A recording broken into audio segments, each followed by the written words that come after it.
Hello and welcome back to the Celtic Way Sit Down. My name is Ryan McGinlay at the Ryan McGinlay, and today I'm joined by a Leicester City fan who does content on YouTube called Josh Smith. Josh, how are you doing? Yeah, not too bad, Ryan, mate. Yourself? Yeah, I'm not doing too bad. It's the end of the season, but still there's plenty to talk about. I would say for both clubs as well, both for Celtic and Leicester. We're on the cusp of, or we've both announced both new managers respectively. So it's an exciting time for both teams. But today I'm joined by Josh to talk about Brendan Rodgers' time at Leicester. Obviously, he spent 4 years at the club when he departed Celtic in February 2019 to join Leicester. He spent 4 seasons, as I said, a couple of mid-place finishes, a couple of trophies won as well. Just as a sort of overview, Josh, how do you sort of rank his time at the club? How do you see him as regards to a Leicester fan looking at Brendan Rodgers? Yeah, it's tough. I think if you look at the years apart from the previous season, where of course we got relegated, which is difficult to take off, obviously, but generally I'd say it's very positive, and he's definitely up there. Of course, he brought European football to Leicester after we won the Premier League back to back. He broke the mould of the top six in the Premier League as well, which is obviously very difficult to do. Won us our first FA Cup. He won us the Community Shield as well.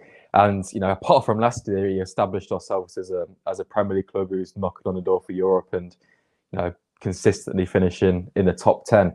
But then again, the previous season, it's hard to ignore. The fall off is pretty dramatic from a European semi-final against Roma last year to a year later getting relegated just a couple of weeks ago, obviously on the final day. So it's hard to ignore that, but generally it's got to be quite positive. But then again, I think it obviously ended in a very sour, negative way. Yeah, absolutely. Of course, he came in and he replaced Claude Puel. He came in February 2019. What was the club like at that point? Obviously, Leicester had won the league a couple of years before, but what was it like under Claude Puel, and what sort of changes did you expect Brendan Rodgers to make when he was initially coming into the club? Yeah, at the time it was a bit of a weird period. We were still doing all right. We were still finishing mid-table. I think we had two ninth place finishes in a row, which is still quite solid. But the club just didn't really seem to be going anywhere. We had some slight ambition for Europe in like seventh place and stuff, but it was quite meh. So I was very excited when Brendan came in, even though Claude Puel's football was quite boring. It was dull. It got quite toxic again. So I think the Brendan Rodgers appointment lifted the club massively. And personally, at the time, I was very happy to see Brendan come in. Obviously, he's won a lot for you guys, and obviously coming in, I expected big swings from him, and he did deliver that to a large extent. Yes, he obviously took Leicester to ninth place at the end of that season. That would be a solid sort of mid-table finish, especially considering where they were beforehand. He Yeah, then took charge of his first proper season in 2019-20. That was obviously the season that got curtailed due to the pandemic that took place in March onwards. It was a fifth place finish for Brendan Rodgers. Just talking about that first proper season, what signings did he bring to the club, or what sort of changes did he make now that he was like the permanent manager of the club? He knew where he was. What changes did he make? yeah, it was an interesting transfer window. It was quite a balanced one. We brought in some young talent in James Justin. Obviously, we got Yuri Tillemans on a permanent. That was a bit weird though, because Claude Puel initially brought him in and then he lasted about one game after. So you could say it was a Brendan Rodgers sign. Then we rang Dennis Pratt in. Jose Perez is the only real negative of that window, about 30 million. And obviously he's gone for free now. So that's obviously a big loss. But yeah, generally that window was very positive. And of course, that season was, to be fair, between October and December, I'd argue that year was the best football we've played. I think in general, really. I think it's better than the football we played when Leicester won the league as well. It was superb. But yeah, I think the transfer window obviously came in back end of that season, did well, steadied the ship, secured the ninth place finish, just like you said. And then obviously had the whole transfer window to make his plans. A few players went here and there. Obviously, the main talking point was Harry Maguire, replaced him well with Pablo Suncha as well, who came in as well. So yeah, overall, very positive. Yeah, it was definitely a positive season, and you managed to consolidate that as well with a fifth place finish in 2020-21 season. Obviously, that one will be remembered more, or even more so, because of the FA Cup win in Yeah. 2021. Just give us your thoughts on that. Obviously, Brendan Rodgers winning your first FA Cup. I know you've been in the final quite a few times. How was that to sort of experience as a fan, even just behind closed doors, Yeah. for Leicester to win the FA Cup? What was that like, especially under Brendan Rodgers? No, it's probably one of the best days of my life, to be fair. I'm just gutted that we couldn't have a full stadium, obviously, but yeah, the whole day, the goal to win it from Yuri as well, it will forever be in our memories. Just like you said, we've been in the final multiple times, never won it, and to go and win it like that against the Chelsea side too, obviously just when I won the Champions League a few weeks later as well was a massive achievement. And of course, the top four finish didn't happen in the end, but I think to win the FA Cup, it's just a huge success, and it's something Leicester have been going for a long time, and that obviously completed the set with the Premier League, the Carabao Cup, and the FA Cup as well. So yeah, it was a massive day for the club, and just finally getting over that line to achieve the FA Cup was huge, really. Yeah, it was a massive achievement for Leicester City. See, just in terms of the 2021 transfer windows, both respectively, was there any sort of big names that came in during that time, or was it smaller signs at that time? Was there any players that really made a difference in Brendan Rodgers' second season? Usually for Leicester, obviously, most people would obviously think with Leicester transfer windows is bringing up young talent, really. Obviously, previously, most people would think of Riyad Mahrez, Vardy, Kante, etc. But yeah, it was kind of a similar pattern. We obviously unearthed the big signing of Wesley Fofana, who of course moved on to Chelsea for a big summer fee in previous years. And but overall, it's quite a similar transfer window, really. We bring in some quality, a few players on loan in Cengiz Under, which didn't really work out too well. But all in all, it was quite positive. We brought in Timothy Castagne that year when Ben Chilwell went, which was a very good, solid replacement as well, and just strengthened in some areas. And once again, I thought the window was quite solid and allowed us to push on and sustain ourselves the season after. Yeah, you mentioned Timothy Castagne. Celtic fans will remember him being very heavily linked with Celtic in Rodgers' last season, so it was quite interesting to see that sort of consistency with regards to his transfer targets. Obviously, Celtic were linked, and then it seems as if he went to Leicester a couple of years later. It shows that he really does want his targets. So fifth place, an FA Cup win, we managed to consolidate that even more. The next season, obviously at the start of the season, got a Community Shield win. Where does that, in terms of Rodgers' legacy, how highly do you rate the Community Shield as sort of like a one-off game, a one-off occasion? Do you still see that in the same regard as the other trophies that you won during that time? I wouldn't regard it as high, but I still think it's a massive achievement, especially for a club like Leicester, obviously beating Man City as well. And yeah, I'd still rank it up very high. It's a good day for the club, another trophy to add. So yeah, I don't think you can really complain over that. Obviously, for the big clubs like Man City, that they're in it every year and don't really care too much about it. But yeah, for Leicester, I still rank it quite high. Obviously, it's not as big as the Premier League or FA Cup, but yeah, it's still a big achievement. It's a day out, as you say. It's another day at Wembley, another day for the exactly. fans to enjoy. Was there fans at that game? Was there more fans at that game? Was it back to full capacity for that game? Yeah, I think it was the first game back with full capacity. So yeah, it was good to be back, and first game back, a big win like that. It's good. Yeah, so it sounds like a good day. And then obviously Leicester then finished 8th in the league that season, the 21-22 season. A bit of a downgrade on the previous two seasons in terms of league position. For you personally, Josh, did you see any sort of negative aspects starting to creep in with regards to Brendan Rodgers' maybe style of play or the way the team was playing that brought about this 8th place finish? Because it's still a respectable position in the Premier League. Obviously, mid-table, you're not fighting relegation or anything. You're still there or thereabouts. You've still got a trophy in the Community Shield. Did you see any negatives creeping into his style of play or the way he was managing the club? Slightly, yeah. This season was very weird because I think most Leicester fans were quite disappointed. Obviously, we got relegated last year, so it's polar opposites. But I think that season was a bit of a weird one. We had Europa League once again, where we had a very tough group in Napoli, Spartak Moscow, and Legia Warsaw. We didn't make that through. Obviously, we went into the Conference League and did fairly well in that competition. But I think the main thing that year was injuries. I don't know if it's the same. I don't know if it was similar at Celtic, but in his first spell. But Brendan Rodgers seems to just accumulate so many injuries with players. At times that year, we had like 10 players out, and obviously COVID had factors as well as that. But I think if you look at that season, there were some very poorly managed games. If you look at that Tottenham game, if you remember that, where they scored like 2 goals in 30 seconds to win it later on, we got battered by Nottingham Forest when they were in the Championship at the time in the FA Cup. And it was this same idea he kept saying. It was after that Forest game where Brendan continually said in his press conferences, we will rebuild in the summer. And obviously that didn't happen, which was slightly out of his control. But yeah, the press conferences started to get a bit repetitive and the mood was slumped a bit. Despite some good results, we beat PSV in the Conference League, which is a good feat, beat Stade Rennes as well. And obviously we had Roma in the semi-final where we sadly got knocked out. Another thing that year was set pieces as well, which was the main reason why we lost to Roma. We had, I don't know, Ricardo Pereira, who's not big, Mark and Tammy Abraham, which is just stupid. But yeah, I think that year there was a few signs creeping in, but just like he said, it was still positive. But the signs were slightly there that the next season, which was obviously the previous season, could have been a bit more difficult. Yeah, you talk about some of the press conferences that he was putting in. He was sort of talking to the board through press conferences, you would say. He was sort of making assurances for himself.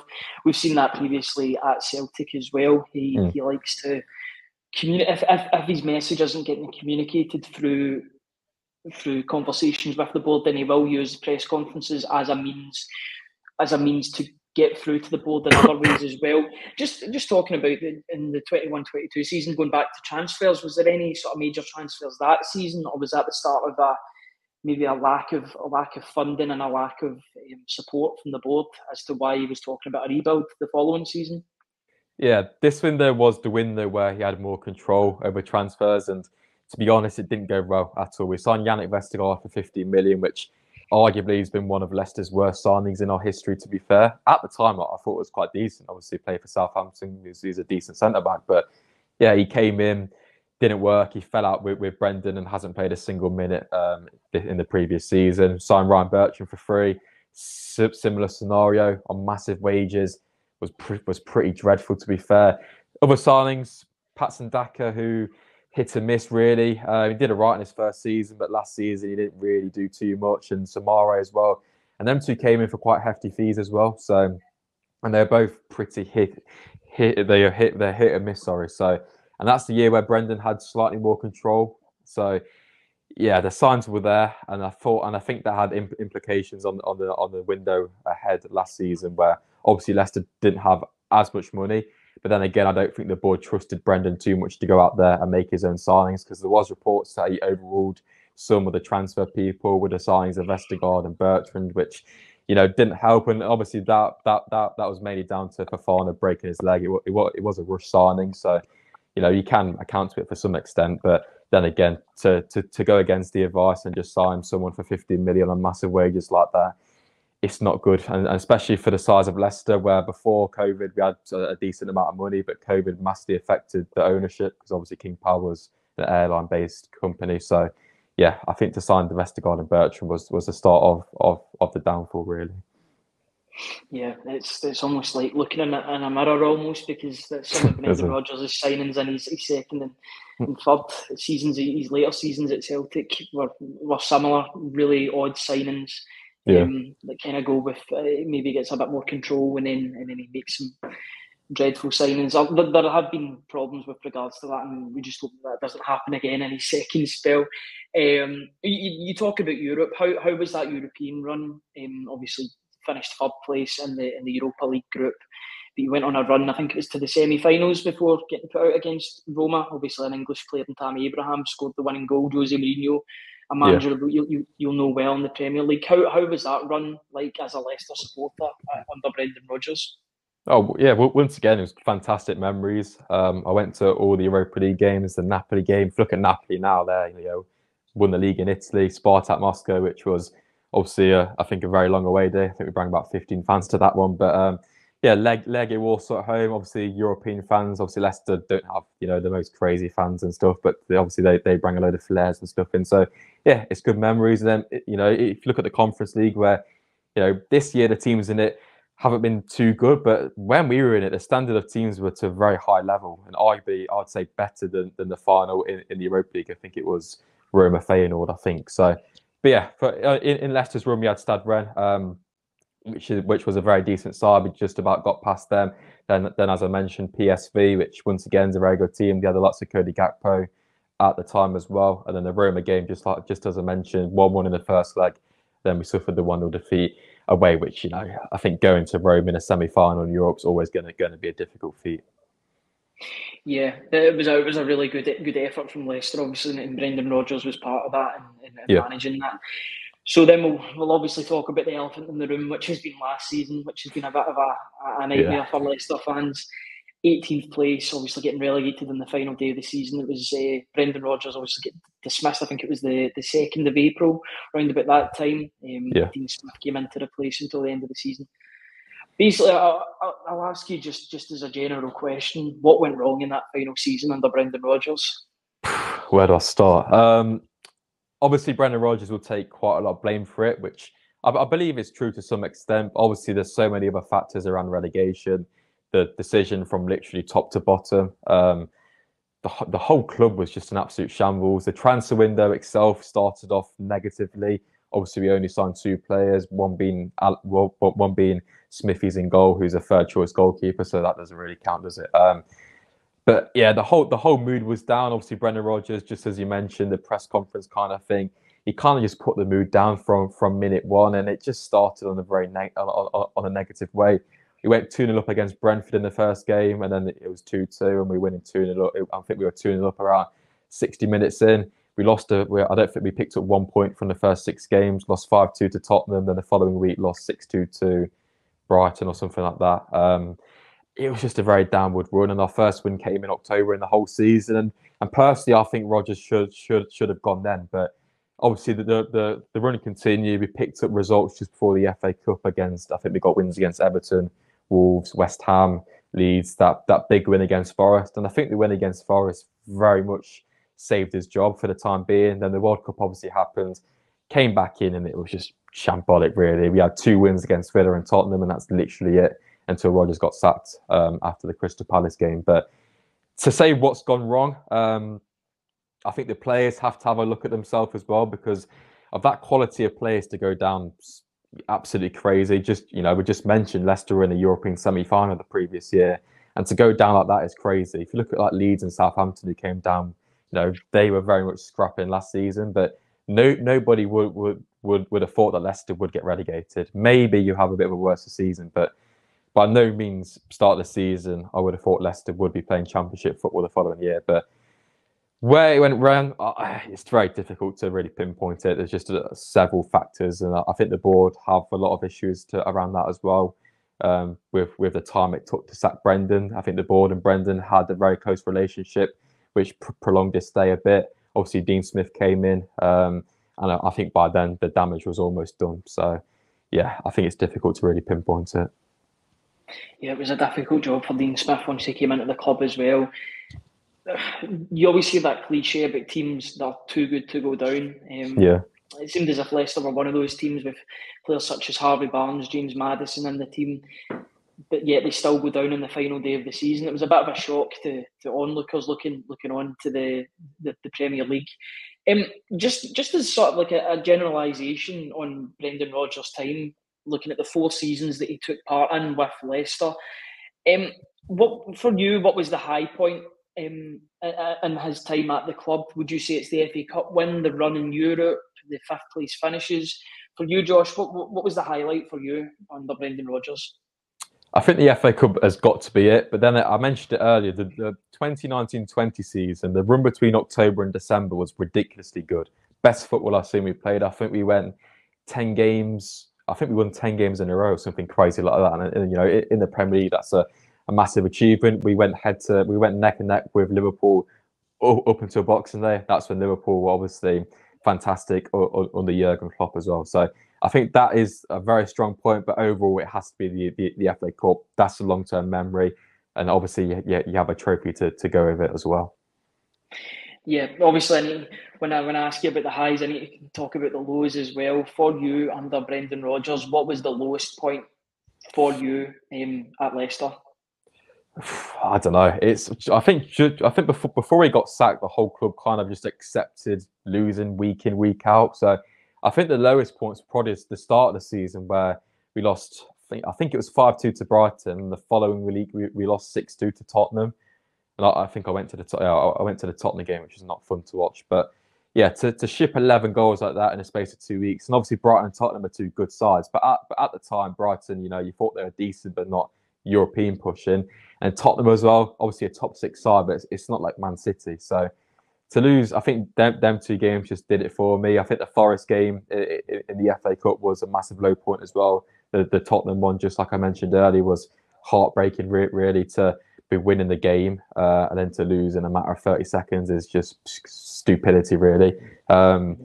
Several low points this year. The game they got sacked in was the Crystal Palace game, where we conceded a last-minute goal for them to win it, which was obviously massive because Crystal Palace at the time were very much in the battle with us as well. So lots of low points, but I would probably say that's the start of the previous season. Yeah, you could sort of feel that maybe the bad things were sort of coming as a Leicester fan, or you seen the writing was on the wall before anything even happened. I just want to talk to you, Josh, about tactics, just with regards to the formation that Brendan Rodgers played. Obviously, he's rejoined Celtic on a 3-year deal. Were there any interesting tactical tweaks from when he first started at the job? I know his sort of favoured position was a 4-2-3-1, but I know he's experimented with 3 at the back. And then before the start of last season, he was talking about maybe doing inverted fullbacks, which is the way that Celtic played under Ange Postecoglou. Was there any interesting tactical tweaks from when he first started to where he was around about last season? Yeah, I think for most of it was the 4-3-3. But if you look at the FA Cup success, it was very much a back 3 with 2 strikers in Vardy and Kelechi Iheanacho. And Iheanacho was probably the main reason why Leicester won the FA Cup, really. So, yeah, he played the back 5/back 3, whichever way you look at it. Obviously, back then, you had a very good defence in Fofana, Soyuncu and Johnny Evans.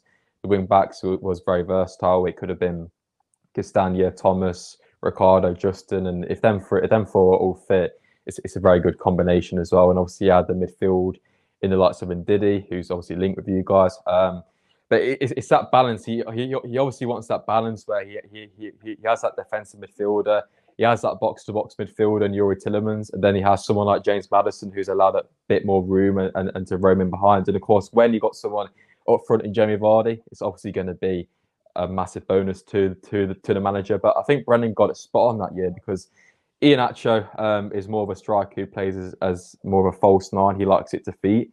If you combine that with the pace behind the Vardy and Maddison, the wing-backs pushing on, it worked very nicely. But yeah, apart from that year, it was mainly the 4-2-3-1 or the 4-3-3, which worked quite nicely. But the interesting thing, really, we never really had a proper right winger. It was really Ayoze Perez played out there quite a lot. Last year, it was Lookman. We played Maddison out there now and again this year, and it's weird because obviously you got Bonds on the left, who's an out-and-out winger. But yeah, he never really had a standard right winger to some extent. It was very mixing, really. It's a bit strange. Yeah, you talk about right wingers for Brendan Rodgers at Celtic. It was right backs. We've famously never really signed any right backs. Now it seems like as if we've got so many. We obviously have Juranovic, we have Anthony Ralston, and now we've got Alistair Johnson, who's making waves in Scotland as well. Just as a sort of final point before we talk about the current Leicester and Celtic's sort of situations, with regards to how it ended, do you think that the spark basically ran out, that after 4 years there was a spark that was there that was for the first 3, and in the 4th year it just completely ran out? Or do you think there was more factors at play with regards to Leicester's downfall, basically? Yeah, I think a bit of both of that. I think Brendan Rodgers is very much a shelf life manager where he's good for 2 to 3 years. We saw it at Leicester, saw it at Liverpool, and then it kind of just goes. He's good for the project. And when obviously he left you guys in 2019, Leicester had a very good project. We had several young talented players. You look at Ben Chilwell, a young James Maddison who still needed development. He had prime Jamie Vardy. We had the likes of Ricardo Pereira, still Kasper Schmeichel. And obviously, as that project developed, some players left. The players aged, such as Johnny Evans, who now can't really play a game without picking up an injury. And it's just that case of turning the squad over. And he just wasn't really up to it. But just like you said, there is other factors behind that. The spending's the key thing. Obviously, the board was heavily impacted by COVID, just like I said. and they just simply didn't have the funds to spend. And obviously we had financial fair play issues as well, which came into play. But yeah, I think it's a multitude of different factors, but I think it comes down to the point that Brendan Rodgers is very much a project manager, and it's very difficult to kind of create a completely new project within the same club. So yeah, I think that's the main reason. I think he kind of just outstayed his time at Leicester as well. I think he should have gone far earlier. Yeah, that's maybe the reason why he's been given a 3-year deal at Celtic, because of his shelf life, as we've seen beforehand with his previous sort of managerial roles. Just looking at the current situation now, obviously Leicester have a new manager and they're heavily linked to Celtic, Enzo Maresca. He's been linked with the Celtic job twice. What's your sort of opinions on this fresh face coming into management? I know he had a bit of a dismal spell at Parma in Serie B in Italy, but how are Leicester fans and more importantly yourself, how are you feeling about the appointment of Enzo Maresca as the new Leicester manager? Yeah, I think it's positive, really. Obviously, there's several names going around, and Scott Parker, Steven Gerrard. I think they're quite boring appointments. I think Enzo's a risky one, but it's that case of risk versus reward. And I think obviously he was linked with you guys. And to be fair, I saw them links and I was slightly gutted, to be fair, because I really did want to, and I'm happy that he has came. So yeah, it's something a bit new. Just like I said, it's a massive risk, but I think he's worked with Pep Guardiola. Just like you said, he's had that tough time at Parma, but if he's worked with Pep, he's got to be somewhat decent, hasn't he? So I think it's a risk worth taking. So Josh, just as a sort of final question, do you think there's any sort of Leicester players that Brendan Rodgers could look to reunite with at Celtic now that he's rejoined the club on a 3-year deal? Do you think there's any players that he could take from his time down south that he spent 4 years? Yeah, there's a few. I think with Leicester, obviously we are going to be losing several players this summer. The main one being linked to Daniel Amate, which I think would be a decent signing. He's a very versatile player. He can play anywhere across the back line. He can even do a job in midfield as well. So I think realistically, obviously Celtic won't be able to sign the likes of Madison, Barnes, Castagna, or any of them potentially. But I think the likes you mentioned, Hamza Chowdhury earlier, who I believe has signed a contract at Leicester, so I don't think that's available. I'm not too sure on that front, but I think Amate is a decent option.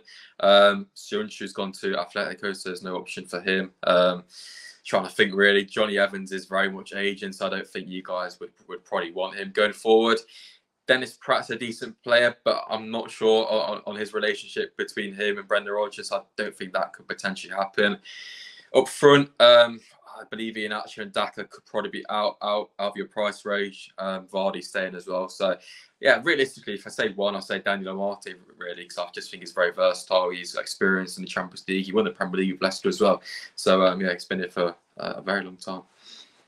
Yeah, it'll be interesting to see who he does go for, and if he does go for anybody at Leicester. Just finally, Josh, is there anything else you want to add with regards to Brendan Rodgers? Any sort of final thoughts now that he's moved back to Celtic? What will his lasting legacy be, do you think?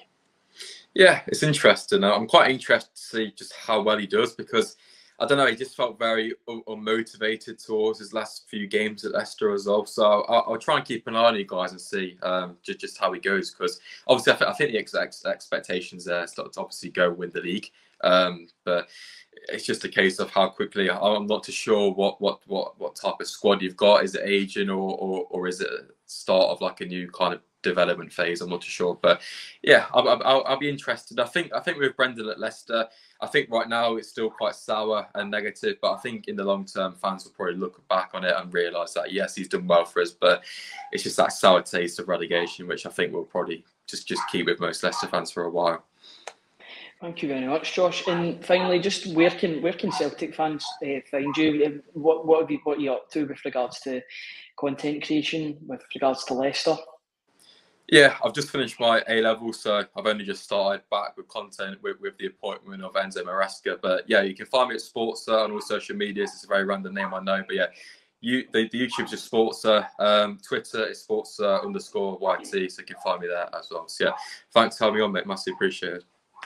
Thank you very much, Josh. And just to anyone who wants any more Celtic content or Celtic journalism, if you look at the bottom of the screen, it says visit www.celticway.co.uk/subscribe, and you'll see work from me, from Tony Haggerty, from Aidan McDonald on everything to do with Celtic. All that's left for me to say is thank you very much for watching. Thank you very much, Josh, for joining me, and we'll see you in the next video. Cheers.